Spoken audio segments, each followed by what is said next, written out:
to the podcast series Victim to Victory.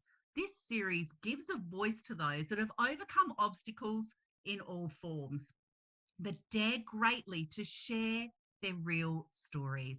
Amazing humans that have seen hope and risen above those adversities to become victorious, but now support and inspire others to do the same. And today we have got a rock star, inspirational, empowering mum, and her name is Natalie Robinson Bruner.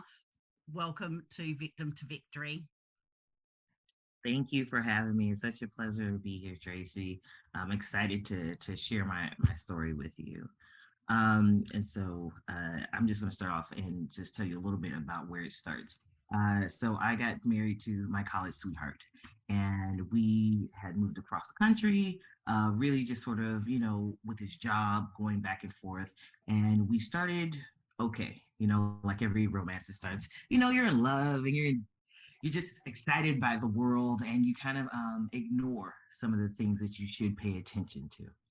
And as we got further across the country, we had started off in Miami, Florida, and then we moved slowly out west and ended up in New Mexico.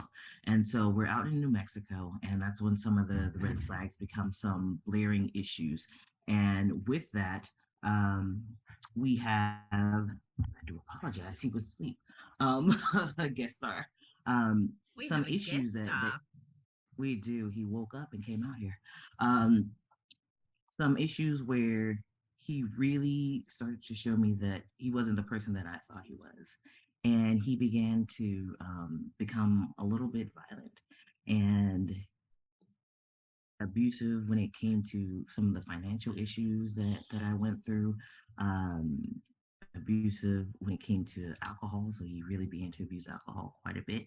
And it was just one of those things where I couldn't believe that the situation had changed so much. We had situations where, we've had to call the cops. We had to leave the house and sleep in our car. You had mentioned homelessness. And so a few nights we were, sleeping in the car, and we're talking about it's cold outside, it's snowing. So it's not the best Wow. time to be sleeping in a car. And it's not just with me. Like this one is the younger one, and so he just got here and didn't experience most of it. But his older brother, he was there with me through all this, and so he started to experiencing those things, and it got to the point where he kind of up and left. He said, I don't really want to be here anymore, and left and moved across the country to another state because of his job. And when he moved, I didn't want my son to be without a father. And so I left my job and followed him to another state. And when we got there, he he really even more so showed that he did not want to be in this relationship. Began drinking even more, became even more violent.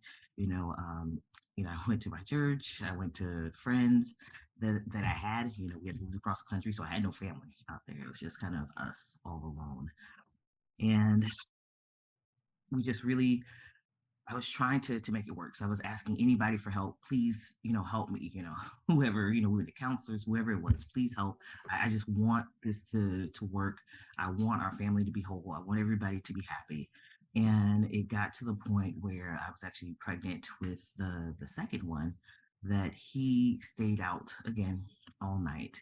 And so I'm calling him, because he drinks. I don't know if he's safe. I'm calling hospitals. I'm calling jails. I don't know where he is. And about maybe the middle of the next day, I actually get a hold of him. And he tells me he's not coming back, or he'll be back when he wants to be back. And so I actually go and check our bank account. And I saw that he had um, gotten a hotel for the night. And not a cheap hotel. It was like quite an expensive Mm-hmm. hotel. So this time, I'm not working. Like it's snowing outside because it's winter at the time. I don't have a proper coat, like all these things because we can't afford it. And so I stay inside because I can't go outside because I don't have a really coat. And he's spending like $400 a night on a hotel. And so I'm like, I don't have a winter coat, but you're spending this much on a hotel. And I was just like, that was like a wake up call where it was like, oh my gosh, like I saw all these signs, boom, boom, boom, boom, boom, that you really didn't care, but I still tried, I still stayed. went to, I can't even tell you how many counselors, marriage retreats, pastors, whoever would listen to try and fix things. And I got on a plane. I was about 5 months pregnant with my older son, who is on the spectrum, so he's autistic, with no job, and flew across the country back home to try and rebuild my life. And so, I thankfully had a place to go with my parents. And so came back here, had for a while was on, public assistance, trying to get things back in order because, unfortunately people don't want to hire someone that's very pregnant. So I couldn't get a job at the time. I know it's not right. So Wow. I had to wait until, my son was born and he was old enough to go into daycare, was able to get a very good job right back into the field that I was in, even though I had gave it up for him and it had been like 3 years at this point. And, have been able to do that, started business, help out my community, really get back out there and get to the life that not only makes me happy, but makes me want to make other people happy in the world a better place. And I So, know that's so that's my important to you story. as well. I mean, we are chatting before the Yeah. show, and and everything that you do and the way you show up in media and in life and things like that. Everything you actually do is helping the community. You can see your passion, and you can see just how much that you really are focused more than anything in being a change that the world needs, and we need that more than ever. And I need to ask Natalie, and only if you're comfortable with sharing, what made you stay so long? Yeah. And so we were together about 10 years. And a part of me, before we got married, we had swore we're never getting divorced. Like, we understand the statistics and how people sort of, kind of give up on relationships. And we didn't want to have our kids grow up without a mom and dad. And so I was like, I just wanted us to have, I guess that, sadly, that fairy tale. Maybe I watched too many Disney movies as a kid, but I wanted us to have that family. I grew up with both my mom and dad. I wanted my kids to grow up with both their mom and dad. I felt that it was something. I thought it was something that, if he had went and got the help that he needed, stuck with the counselors, and then, there were phases, right? So there were Mm, times he was doing what he was supposed to be doing. He wasn't drinking. He was helping out. And then, something would happen in life because life happens. And he would go off the rail, because some of the tragedy in his own past. Uh, Usually around the holidays, he always spiraled out of mm. control. And so it would go back to being that situation where, we're, calling the cops. I don't really want to be around my friends because I don't want them to see things. Um, I kind of kept a lot to myself because I just didn't want people to know. It felt like a secret that Mm. if people knew, they would judge me for it, and they wouldn't think that, that that I was smart or intelligent or any of those things, because of this one aspect of my life. Definitely. No, and I think that's just so relatable, and especially with our victim to victory audience as well, because there's a lot of people that come from that trauma, and it's kind of almost like a trauma bond because you can see the goodness in there, but when it's bad, it's bad. When it's good, it's good.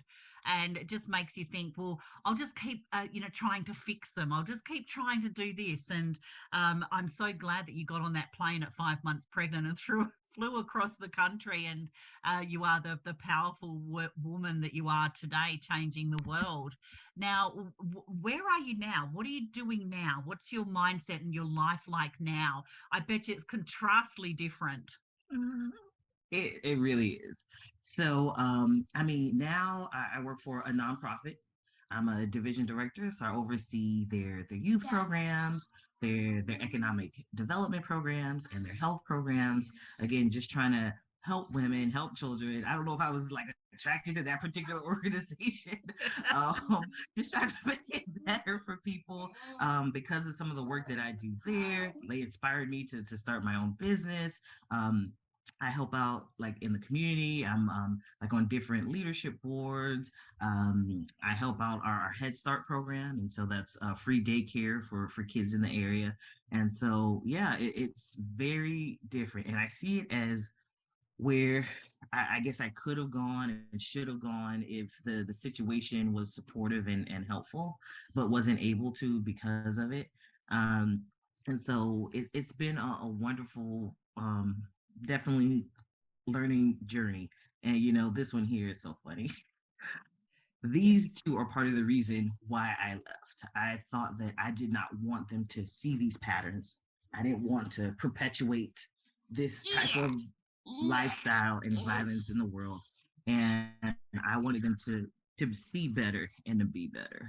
So Definitely. And you're such a yeah. great role model as well. And now, if you are listening to this on podcast, you need to jump on our YouTube and check out Natalie's little boy. He's absolutely gorgeous. He's sitting on his mum's knee, So playing on with her plan. hair. He looks so loved and happy. And what's your son's name there tonight? This is Aiden. Can you say Hi, hello? Aiden. Would you like to say hello, Aiden? Say hi. Hi. There we go. Thank you. Hello. There are lots of people watching you and listening to you right now, Aiden. He's surprised. So, you touched on the free daycare. Can you share with us, is this a program that you led? So it's actually a federal program that is here at the U.S. in the U.S. where we have free childcare from ages 0 to 5 for those that are at a certain like income level, so usually below the federal poverty level. And they provide not just free daycare, but also some of the social work. We talk about some of the physical support that kids need, any sort of thing that the family needs. There's a strong parent component, helping parents become better parents. And so it's kind of an all wraparound program that we have here in the U.S. throughout the country for individuals that need it. I think that is absolutely wonderful. And our stories, we have to wear them like a superhero cape and not an anchor. And I'm glad that you were vulnerable enough to share your story, because I know that at the beginning of the show, you said you hadn't shared some of this before. So I really thank you. And our audience thanks you for your bravery sharing that as well, Natalie, because you are changing the world, especially in the space that you're working in. You've embraced your story, you've learnt the lessons, and you've battled through, and now you've got two beautiful children to be a perfect role model for, that we're going to be, changing children from ground level up. So thank you very much for your time. And what kind of message would you like to leave our audience on tonight? Yeah, just that there's better out there. You deserve it. So go get it and help make it for somebody else. Thank you so much. And we will be sharing where to contact Natalie as well. If you want to get involved with her, do business with her, connect with her, and just simply follow her for a bit of inspiration, you will be totally blown away with the power this woman does. And I think she downplays it a lot too. I'm getting the feeling, Natalie. So I'm going to toot her horn for her, because I don't know Natalie that well, but it sounds like she doesn't like to toot her own horn very often. So I think that we'll be doing that for her. So thank you very much for being brave to share your story. I know that meant so much to you tonight, and we'll be sharing where to connect with you. You are so appreciated as a world changer and an inspirer. And you can find the Victim to Victory podcast series on YouTube, Spotify, Apple, and our Facebook group. So please subscribe, share, and comment to be the change that the world needs. And let me leave you with a message of step into your story, figure out who you are, and do it on purpose. Thank you very much, Natalie. And thanks for joining us, Aiden.